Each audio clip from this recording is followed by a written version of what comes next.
Abe Mora, kia ora, Mora, Brooke, Tyson, and Frank Eliesa.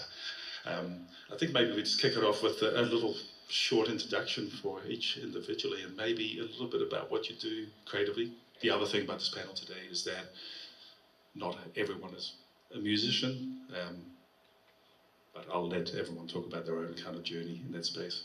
Do you want to kick it off, Mikey? Yeah. Oh. Sorry. Yo. Yeah. Thanks, Joost, and kia ora, everyone. Mikey, and I have. I was originally in the music biz doing performance and recording, and through my recording studio, I met a lot of these guys, and have since moved into video production. Still working with lots of great artists and stuff. So yeah, some of these guys. Some long histories, yeah. Yeah.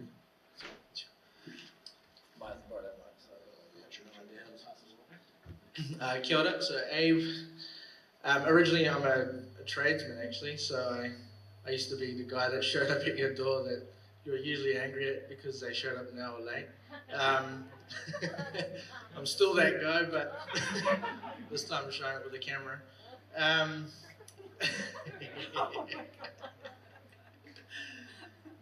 So I've been, my creative probably started as a skateboarder. Back in the day, I used to skate and would take our skateboards and our cameras and you'd want to capture whatever you learned that day. And that was kind of the beginning journey for me having a passion for cameras. That started translating across to the music industry when I grew up in Sanei with Reka. She's an amazing Māori artist, just amazing artist in general. Yeah, she used to get me come along and shoot some of her stuff, shoot her content photos at the time. And through that's how I started connecting to all these different people in the industry. Probably wasn't really intentional at first, but that intention started to grow and started to make more conscious decisions of what angle I wanted to take with the industry, and somehow we're sitting here today, so I might have made a few right choices at the time. Yeah, that's me. Cool. Hi everyone, I'm Mora. I go by artist name CHAII, and I actually had an interesting kind of, I guess, start into being an artist because I was kind of working more behind the scenes with these lovely people. Actually, met everyone through a different time and shoot or track. I'm sure we'll get into that a little bit later. And yeah, so I started doing a lot of audio and video production in the industry, and after a while, I kind of built friendships and worked with a lot of people on other people's projects, and at one point I kind of went into full-time music, and that was in 2019. So yeah, I had kind of started off behind the scenes and then somehow in front of the camera myself. That's me. Yeah, how did that happen, right? I have no idea, just work. It's working. Hi, I'm Brooke. I design clothing. So I started out in the industry with a small clothing label, and I had a little break for a while with kids, and then I think I had lots of friends in the music industry, and I met Frank first and was on a music video with his other band, Yokozuna, and Mona was producing it. And I think that was the beginning of me sort of styling, because I always wore quite interesting things in colour and stuff. I think I styled that video, and then, just met you, and we've been working together since. So that sort of started another side to my business, because I do a lot of bespoke bridal and bespoke, like, sort of evenings and event wear and stuff for people. But adding the sort of designing for the musicians into that has been a really fun, creative pathway for me, just because it can be a bit more elaborate and a bit more adventurous and creative. So and I get to work with Mona on some really amazing pieces, and so it sort of fulfills a really like a whole different side to what I do, so it's amazing. My turn? Okay. My name is Frank, also known as Frank Keys. I'm a music producer, and over the last 3 years, Mona and I have collaborated on some songs and have released some, over those years. I was also in a band called Yokozuna, and around the same time I was working with Has Beats as well. And I've also collaborated with all these guys here as well, over the years. Yeah, that's me. You do a few other things too, right, Frank? I hear you've been a runner on occasion, second camera person, assistant AD, maybe whatever. It's part of the visual crew, definitely. Maybe you can elaborate a little bit about those other things, how you support CHAII in particular, in their journey as well. Yep. Good, sounds good. So maybe a little bit, you're very half gone there, but it might be interesting kind of how deep your histories go with each other, and also the idea that this is not all about CHAII. You've worked on other projects for other people, and you collaborate on those as well. So it's kind of maybe a bit of a sense of that. Maybe you want to kick that off, Mona? Yeah, I think if I explain how we met each other and what we met each other on, that would kind of make sense. I think so. How we all know each other. But take it back maybe 11 years ago, Mikey Rockwell. So we met a few different ways. I was at AUT doing spatial design, and I had access to a recording studio where I ended up I was fully self-taught. It had nothing to do with my course, really. But a lot of rappers and singers would come through to the studio, and I was just, recording everyone. And at one point, one of the rappers, Mike G, he was like, I have a friend, Mikey Rockwell. He's an amazing mix engineer and audio producer and a rapper. And amazing. And then I went over with him to go get out the songs that we'd made mixed. So that's when I first met Mikey, and then Mikey, as he mentioned, he moved along to doing more videos and visual production. And at that point, Mikey was the first person I interned for in terms of doing bits and pieces of visual stuff and audio bits and pieces. I can't really. Mona would obviously be recording all these people that didn't have a budget and stuff, and it was all very homebrew. It was 19. And then be like, oh, can we chuck you this thing to mix? And I was kind of running a studio at the time, a pretty low budget studio, which was originally so I could produce my own music and I wouldn't have to pay other people to produce my music for me. And then what I ended up doing is not really producing my own music, just helping other people produce their music, especially people that were starting out. And, that was an unforeseen, fulfilling experience. And so Mona would sort of be siphoning these artists to me, and then she ended up becoming one of them. Yeah, well, that was exactly why I was in that studio in the first place. I was always making my own music on the side, and through collaborating with people coming through, I was upskilling and recording, and I was aiming for my own music at the time, but I really enjoyed just working with different artists, and I guess everything kind of naturally happened. I always wanted to be in a creative space, and it didn't, I was always going to industry networking events and meeting a lot of people and putting myself out there. I applied for so many jobs, studios, and I was at high school. I remember I went to York Street with a letter from my teacher. Hey, can I come and coil some leads? I just want to be around the gear. And I think, from there with Mikey, I met other creatives. So that's just how it goes. You meet one person, then you meet, and you create that teamwork and over time friendship, but also that grows out into everyone knows different people. And I think through there, I worked on a movie. That's how I met Abe. So I was working on a film for Jimmy Jackson. I was producing and doing all the audio location recording for that. And apparently, where did we meet? We met at a strip club for the first time. That's how he says we've met. It's not quite as bad as it sounds, but it was the White House. We were filming there as a location, and I got pulled in as an extra as well as filming. What kind of extra were What you? kind of extra were you playing? What were you If look at the wearing? credits, it says gay German. I don't know. There's no lines in this. I don't know how they got German in there. But I'm wearing fishnet and everything. And You look great. that was when I first met Mona. And then I was like, this guy's very cool. He's down to do whatever as well. Because we were both kind of everything on working on that film, I feel. Like we were kind of helping out in a lot of, I was like stunt driving and like sound location and like finding extras and like semi-producing or whatever. And extra as well. I was an extra in it, With- yes. And that's how Abe met Frank. Frank and I, yes. Frank and I are actually husband and wife. Husband.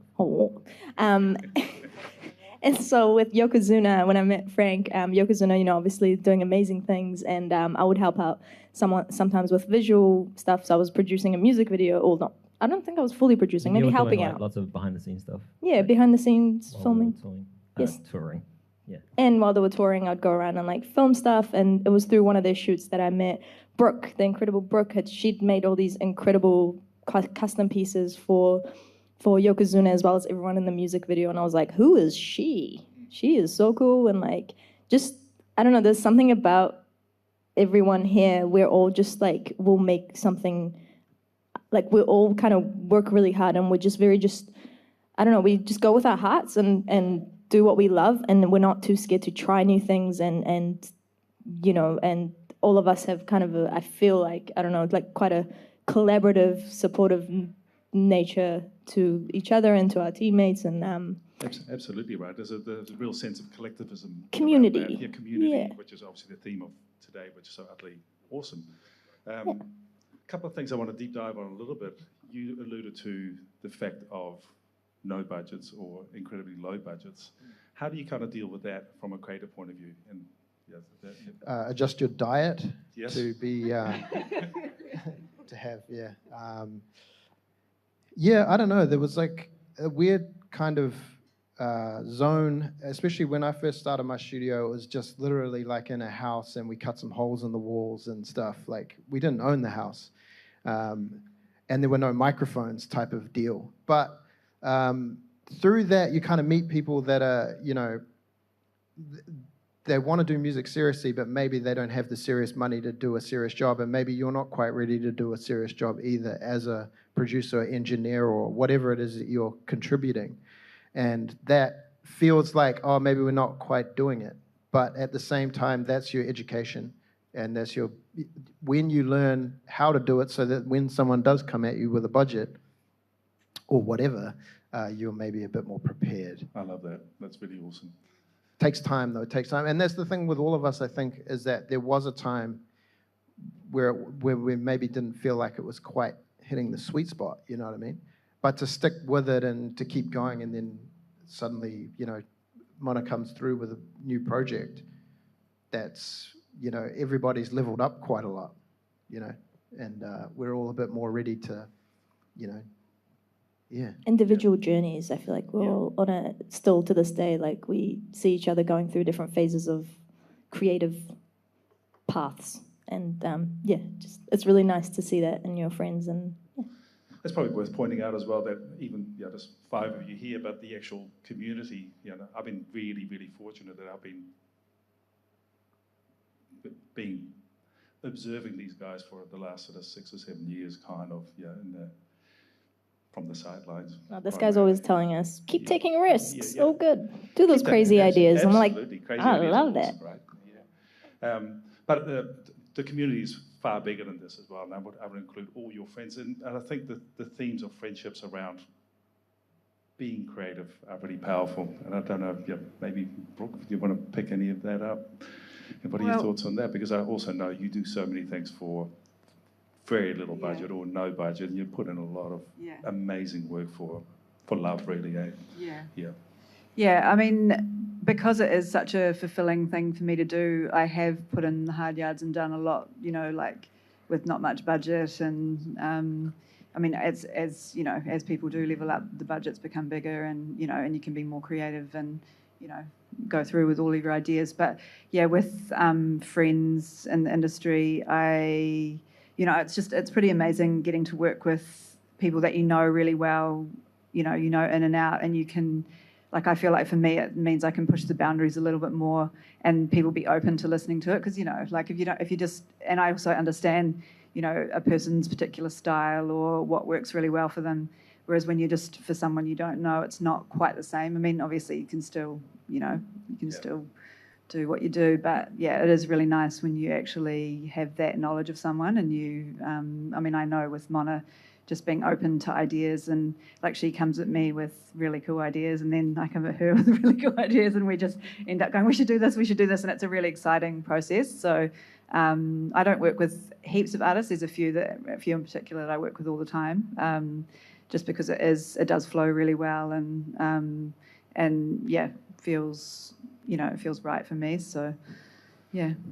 I think what I really liked, I liked everything you said there, but the collaborative process, and when you're working with an artist that is open to sharing that part of their journey, and include you as another creative from a different doctrine, from a different lane. Yeah. I think that's super powerful, and and I'm sure that must translate to you as well, maybe to some extent. But how do you, or maybe Mona doesn't give you the same amount of free rein. No, I mean, absolutely. Because we've done Oman together, we've done America together, and there was one shoot we'd done. It was up in the hills, and how we came to setting up this whole shoot was, initially there was a concept. But there wasn't a location, there was no talent or anything like that. And we pulled up in a village at some point to just take a photo because the backdrop was stunning. And then this local comes out and he just insists on taking us on a tour around the village, which, that's something you've been told as a child, never do that. Always do that, especially in Middle East. I swear, people have the wrong impression of Middle East. There was such a, like... No, this is nothing to do with Middle East. This is my neighborhood. My mother told me don't do that. I'm joking. Don't try to do that to me. Got you. So he told us to leave our car there, which we did, and jump in the back of his ute. So everything's looking terrible. 40 degrees heat.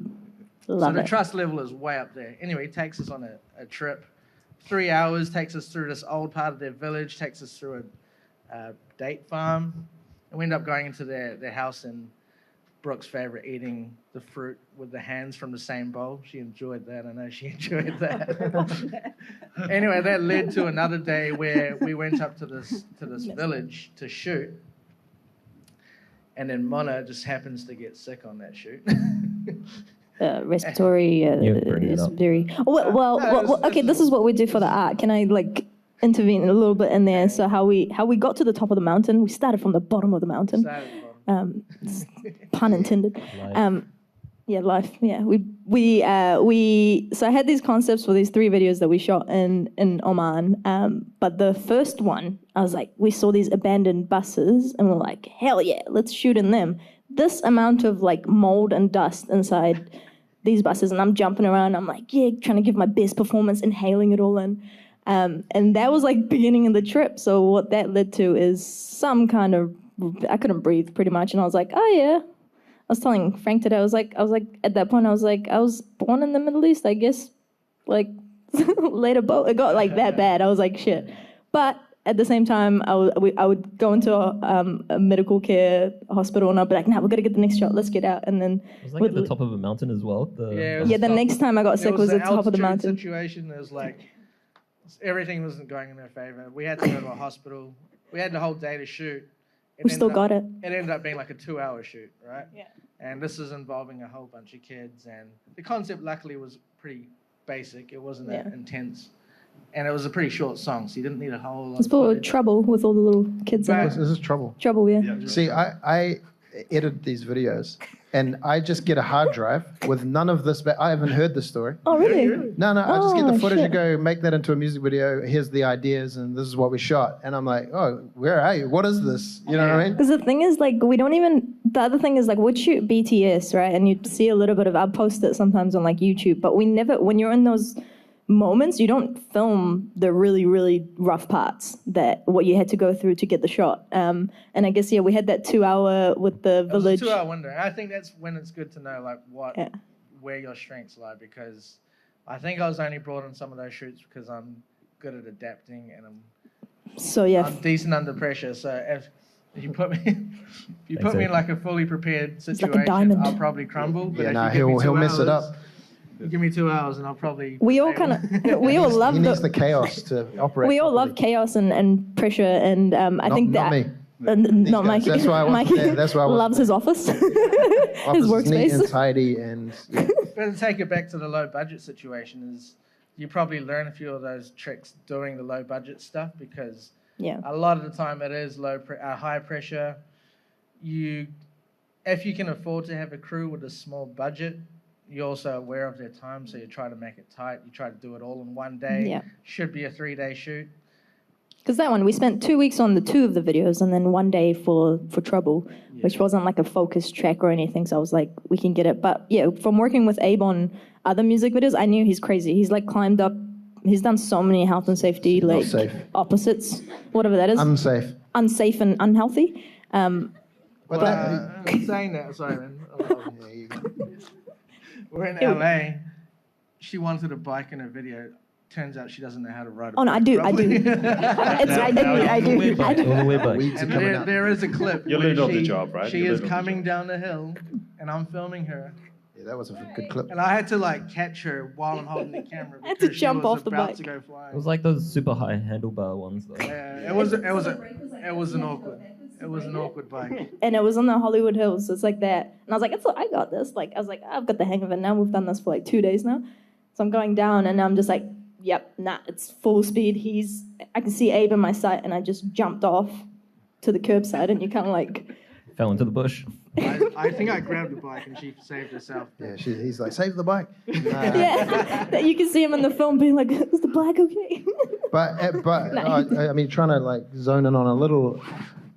That one of the things with these particular projects is that there's like this weird balance between friendship, and we're trying to do work, and we're trying to manage money, and we're trying not to take the piss out of each other, you know what I mean? But everybody needs to pull their weight, and I feel like these particular projects were really good. Mona handled it really well, and that offering to pay for your time and your expertise and all that sort of stuff. Well, also, I mean, you don't want the old sob stories like, I got no money once. You get them. But also, feeling like and part of that is allowing the collaboration to happen. Say, look, I'm not going to just pay you and you're an instrument and just do exactly what I want. It's kind of like, well, here's a bit of money and here's a bit of time and here's a bit of freedom, and that's a big risk as well, to let people do their thing. And I think the trust that you build up with your collaborators. Yeah, over time you build that trust, and it's like I feel like it's such a two-way street, and I feel like sometimes, just again from working before being the artist, being like the center of attention, I get like having that two-way street of support as well as creatively knowing what everyone's like these guys are crazy creatively, so it's just like there are times where you're just like, I'm like, Mikey, I got this concept, and there was like, for instance, example, Nobody Know. That video had that concept. We'll just film it in front of a thing, and I'll just kind of like pop out. One shot. One shot video, and I kind of pop out here and there, and that was as far as I got with the concept. I was like, they'll look cool, and then Mikey took it to another level. Like, I never went, has to be like, this is what I want, and it's about me. It's like, and I think that's very important, keeping kind of like a open mind and being open to new ideas and letting that like sit with you.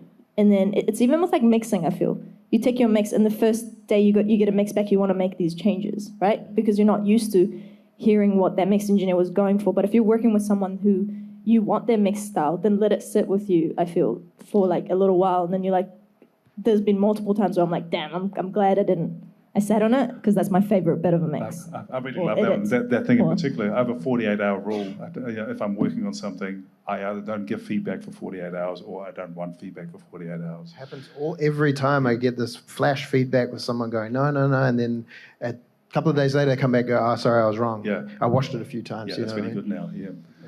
One thing I wanted to pick up a little bit is kind of, and really from you as an artist, and having this kind of lovely support, supportive kind of community around you. The risk taking that you do, because you're a risky artist. I mean, going to Oman really with little budget. I mean, I'd never heard of Oman. You were lucky to have an NZ on air grant, thank you NZ on air, that kind of got you there, but really the rest was oil, smell of an oily rag, it's really. Like Google Maps and images. I'd never been to Oman. Yeah. I'm from Iran, so I speak Farsi, not Arabic. So I'm in a country I didn't know about a few months before we go. And yeah, all I had was concepts and my mood boards and locations that I'd found on Google.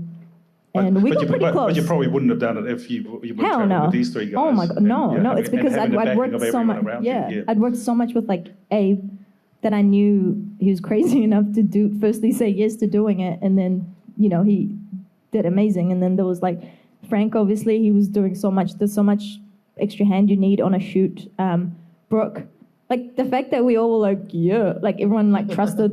And it was only like a week or a couple of weeks notice, I remember just being like, oh my God, I have to make this happen. That was so, And it was just like, just knowing that in those moments. Didn't you bring a sewing machine on the road? I bought a sewing machine in Oman, because we didn't really know who was like the extras or who was going to be in it or what exactly we were going to be doing. So, we knew, Mona had laid out quite a lot of it, but there was definitely bits that, I was still sitting at the sewing machine. And the pre-planning is like, a little bit of it compared to once you get there, everything's so different, and knowing that your friends and your team can adapt to that. The fact that Brooke's like, oh yeah, we got new people in the video, we go to the mall, she buys a sewing machine and some fabric, and she's like in there like for that day's shoot or the next day's shoot making that. That's not something, I wouldn't say normal, I guess, but that's the reason all these videos were possible, is that all of us could adapt, and everyone took that risk with me, and I think, I'm super, like, always so grateful, and so good. It's crazy. Right? Yeah, it's crazy we did.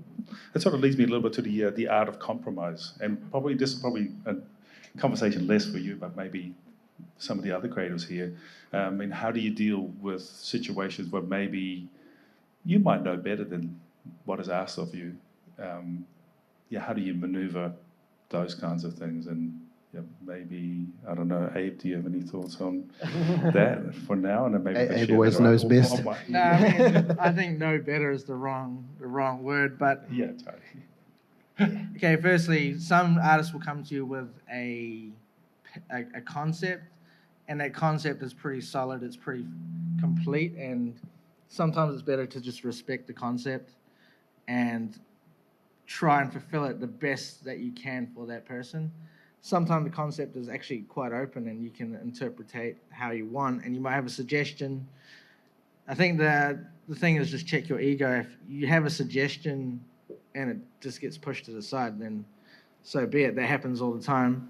But don't get so attached that you're offended by someone pushing back your idea because you think it's better than theirs, which sometimes it is, but sometimes it's not. But that's really not really what matters. I think, like to take it to the Joost end of things, they are what you guys do is the professional package, and what happens from the start till then is really open up to interpretation, and there's not a whole lot of rules and limitations between there, and you might be the person that limits yourself in that process.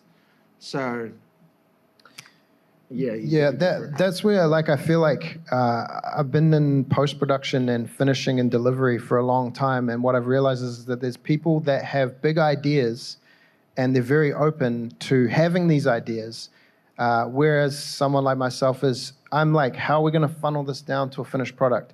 But that I can't be that first person.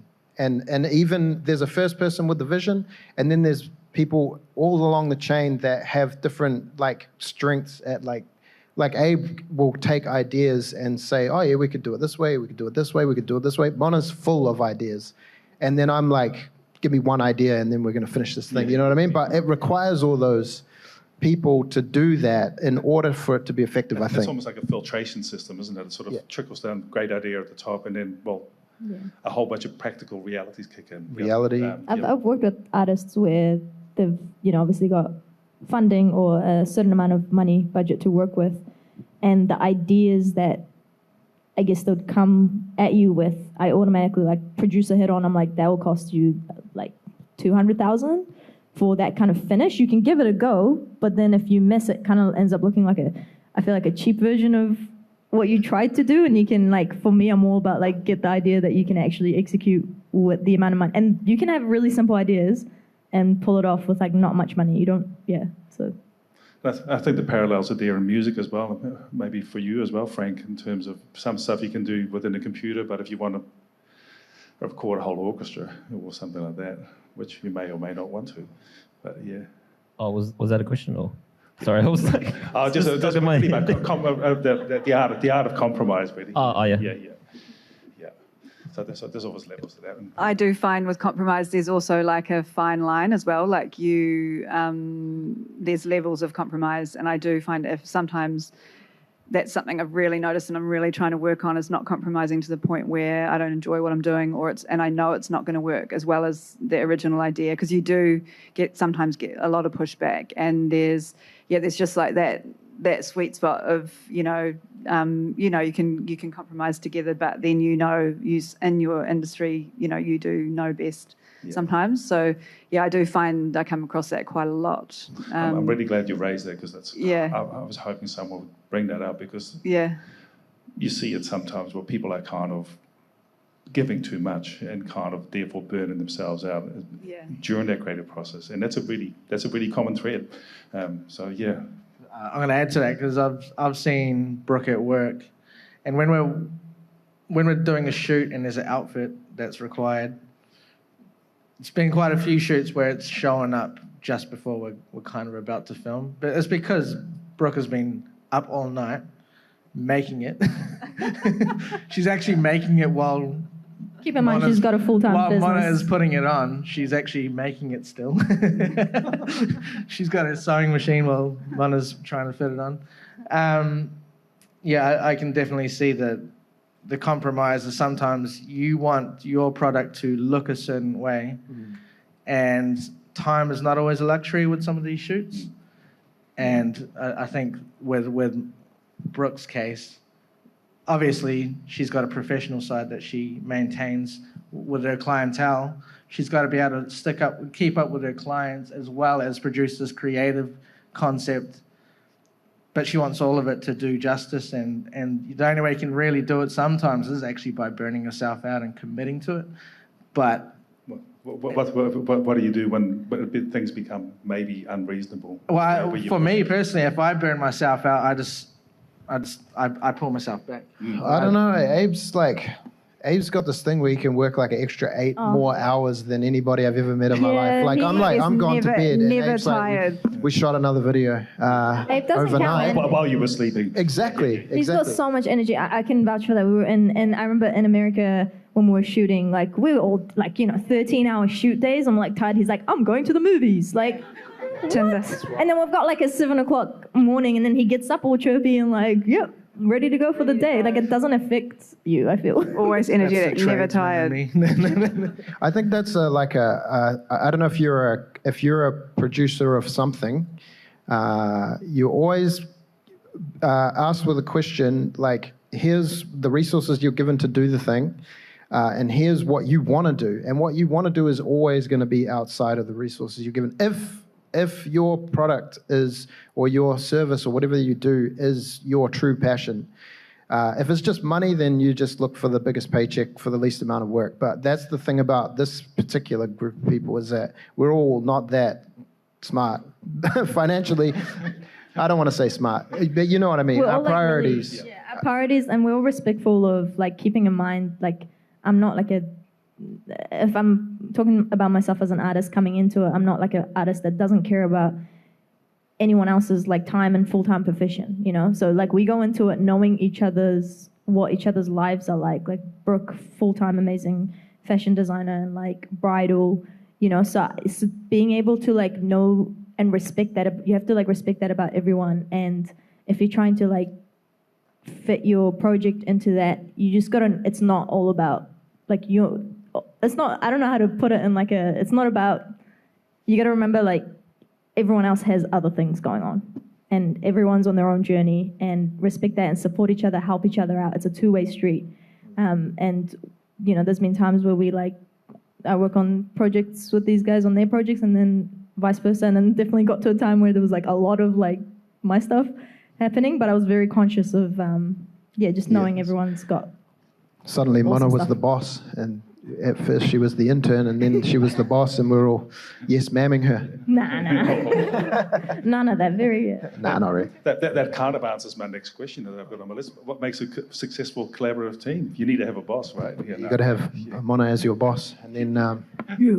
But the thing with Mona is like so generous as a person, and her whole family. You know, the whole vibe outside of work is this generosity, this generous spirit. And so when she's like, "Hey, can I get that edit in 3 days?" You know, you're like, you can't just turn around and not. You know what I mean? Pull out a little extra. That's always the way, isn't it? I think trust is important too, because like Mona is one artist that I will collaborate with, but there's a ton of different artists that you get to collaborate with. And like one story that comes to mind is when I was sort of positioning myself for this industry, one thing I knew I need to do was just make sure I was available. Like that was most important at the time. And then I get a call one day saying, "Hey, can you do a world tour with Paris Global?" And I said yes to that. Went on the tour for like 6 weeks with her. But I also knew that I had access to a person that a lot of people might capitalize on. So I chose not to do that. I think in the 6 weeks, I don't think I ever had a story that had her in it, unless she happened to be in that video or photo, but I wasn't intentionally trying to capitalize on that. And I try to keep that consistent with all the artists that I work with, because they don't feel like you're trying to capitalize on their image and their presence. So they start to trust you, they start to want to have you around, and they know they can at least be themselves around you, and it's not going to end up in some social media story for your personal gain. That is 100% facts. Like even as artists, like when you're building those relationship with other artists and stuff, and like, you know, from working on a lot of music videos with Mikey, and like early on in my music career, I could have easily made those instant connections with those artists, the big names, and I chose not to. I chose to do my role on that shoot, and I was always around. It was like, that girl on the shoots, you know, it was slowly over time, and it was like, I'm always saying, take time with these things. It's not, people see right through that when it is kind of shallow. They're like, oh, they're just trying to use me for, you know. That's part of like being a recording engineer or a support person in the industry, is like if you're recording an artist, the first thing you need to do is make them comfortable, you know, and you would have learned that early on as well, that they need to trust you as a human being, you know what I mean? So, and that human effect is important, as Abe said. Yeah, what Abe said, big deal. So I thought a little bit about reciprocal services. I mean, we're talking a lot about CHAII at the moment, but also know that you do lots of other things for other people. And I'll also know that all of you work on different projects as well. How do you kind of reciprocate a lot of goodwill? And sometimes you might do something for nothing, because the other thing is budgets.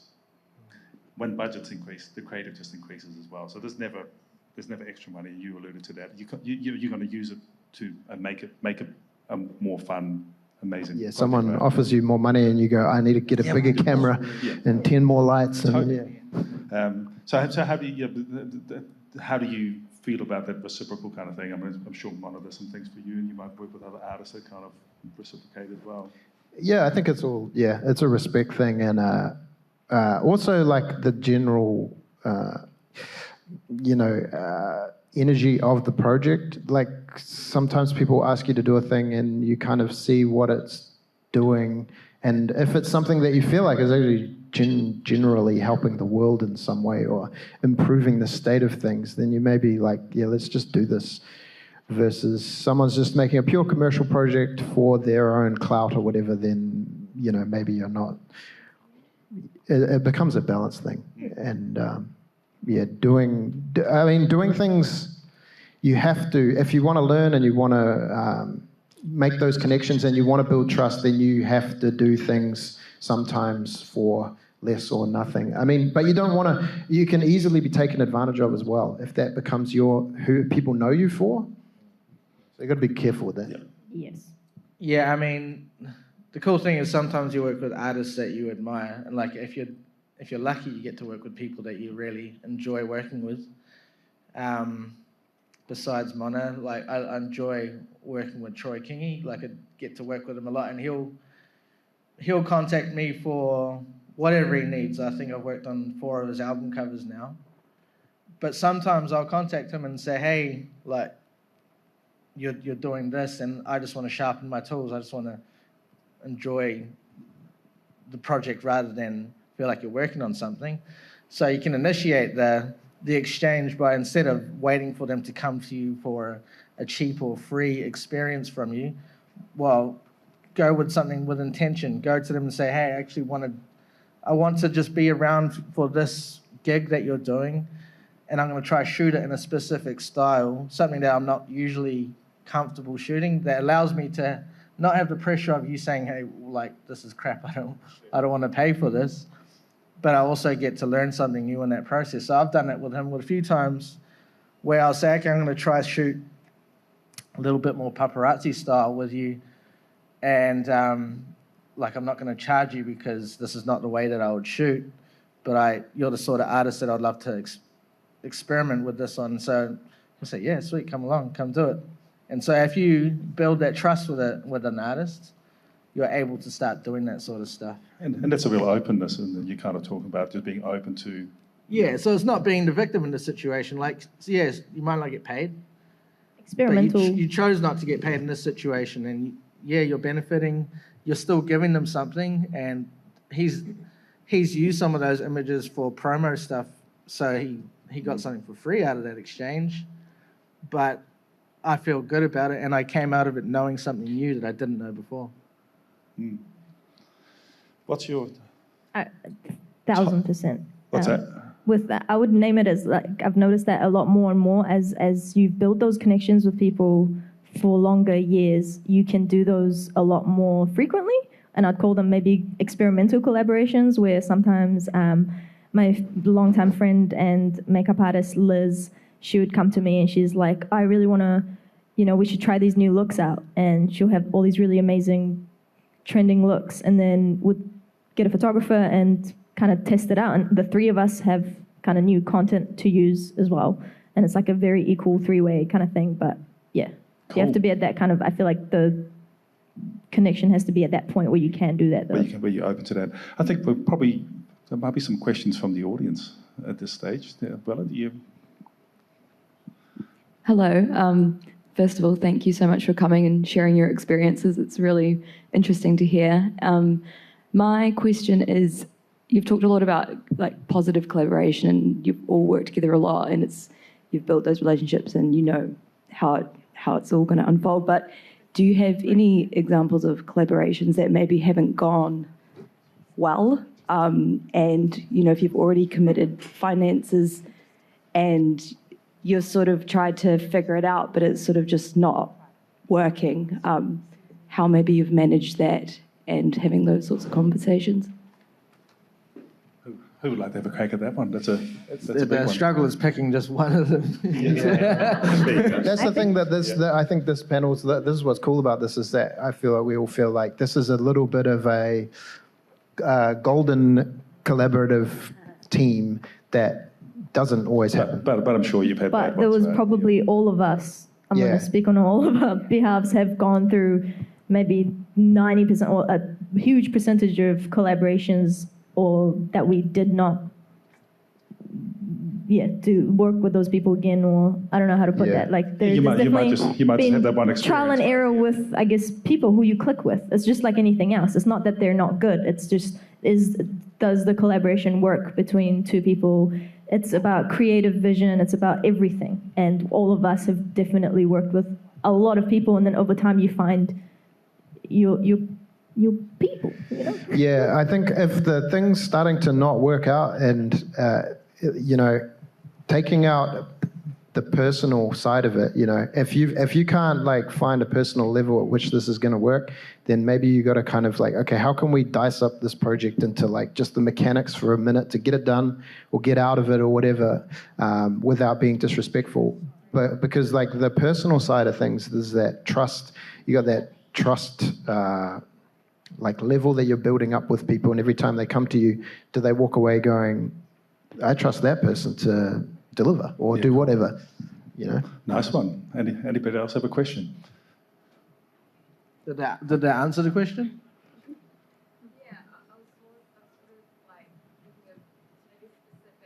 Yeah, experiences. Well, I mean, with me and I find sometimes there is Straight after me.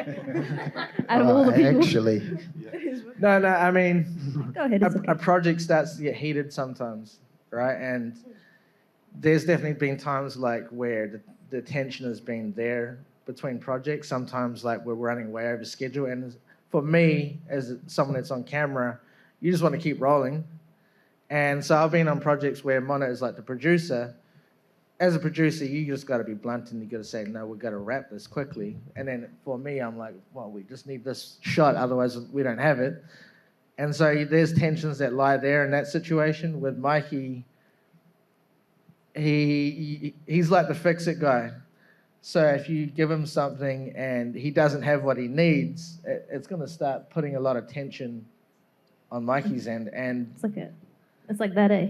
Like if we don't, so in my head, I'm like, we got to do these things, so it's seeing like an overall thing, and then we've got creatives, like everyone kind of working differently to that timeline, I guess. Like not everyone has the like full overview, which is completely fair enough, but Abe's trying to get these best shots, so he wants to spend a little bit more time there, which then you got to kind of understand, like, that's also why Abe shoots like 10 hours of footage and never pushes stop on the record button. Everything's well, fine. Yeah. But I mean, the ultimate thing I'm trying to get at here is prepare for shoots to get a little bit messy, but try not to get too personal with it. And that's when things can go wrong, is if you start to really get petty about things on a shoot where someone maybe said something to you a certain way, or the tension just got a little bit too much that you no longer want to work with that person. It just gets to that point. we're like siblings, like. You can feel it quite quickly as well if it is a collaboration that is going to work for you in the future, or if it's just like, this is a one-off, I'm not going to go like further into this, because yeah, I've definitely had collaborations which have only happened once, and don't work again. And I think I've come to a point now where I choose who I work with, who I'll say yes to and collaborate with, just purely because I don't have the time to muck around if it's something I don't really want to do now. But and Frank's always advising me on that as well. Frank's really good at that. Frank is amazing. He's really good at that. Hey, thanks so much, guys. I think we've got another question over here. Hi, thank you so much for all of your wisdom. I hope this is recorded because I'd love to watch this again. My question is, I studied music at uni. All of my friends are musicians, and I have a couple people that are maybe not musicians, but how do you kind of branch out and meet like other people from other disciplines? Is there like, how do you branch out, I suppose? I guess, again, for me, it wasn't quite like the normal route, I guess, because I worked with these guys before I was focusing on before I collaborated with them for my music. But I think ways to do that as an artist, like collaborating with your projects each time before you've kind of just trying new creatives to work with, and for your projects, and or just it's a tough one. I think realistically, like all of us have done many different things outside our so-called lane. You know what I mean? Like Mona was doing audio engineering. Like I never set out to be an editor. I was trying to be a rapper, and then now I'm an editor. You know what I mean? So I think allowing yourself to go into places that maybe aren't comfortable, or maybe not what your overall dream is, and you may find a different dream in there, You may find a reality. Don't be afraid. Wake up. No, you're right. Don't be afraid to like test, even though it might not be, because everyone might not love each part, those things, So I keep that in mind. I'm like, not because I was just like, I loved audio engineering, I love visuals, I love this, and it was that not. I got to keep in mind that like definitely explore those more behind the scenes aspects, I guess, for yourself. Like for me, it was for myself until I discovered, oh, I actually enjoy this, and this is a way for me to stay in the industry. So let me just work on projects there. So maybe dabbling in that would help. That's awesome. Can I add to that real quick? Yeah, Sorry, real quick. I'm Yeah, trying good. to move it on. But, like social media is one of the greatest tools that we have now, and I've had quite a few artists reach out to me through social media, and these are people like, is that the real person? You know, because you didn't think they would be reaching out to you or even knew that you existed. But if I was to think back to my earlier days, and even sometimes now, you get an artist that comes along that might just be taking a shot on you, right? And maybe your talents are not quite up to scratch with what they want, but where the difference can sometimes pay off on your favor is whether or not you know how to curate your own content. That's Mona's strength. She knows the image that she wants. So the tools that she needs to bring in they don't need to be the best tools. They just need to be capable. Well, they're going to be capable. Nice humans. And if you're good at curating what you do, then you can help mold that person. And that's, you know, if you look at the early stages, what we were doing, it's kind of how it started with all of us. None of us were like amazing professionals at that stage. One day we might be. Me hitting up Mikey for mixes, I was like shitty as like my reps were like, this was like when I was like 20, and I'm like going to him with my $1,000 from StudyLink, or like, you know, whatever I had to get shit mixed. But it wasn't, I had no shame to, I guess, at whatever stage you are, even at now, I still reach out to like, to people to collaborate, and it's important That's awesome. And I think, yeah, because we're winding it up now, so like, yes. I have one thought on that. I mean, I kind of do liken the music industry, and I include all disciplines in that, like a mycelium with the mushrooms, as being artists and projects and events and stuff like that. But we're all connected. 1-2 degrees of separation is all it is in New Zealand. So reach out, yeah, make those connections. So on that note, I'm going to express our collective thanks to the Music Commission and MMF Aotearoa for putting on this amazing event. Yeah, special shout out to Willard over here for running things. And also Lorraine, Rachel, Nicola for doing the hard work. So thank you very much.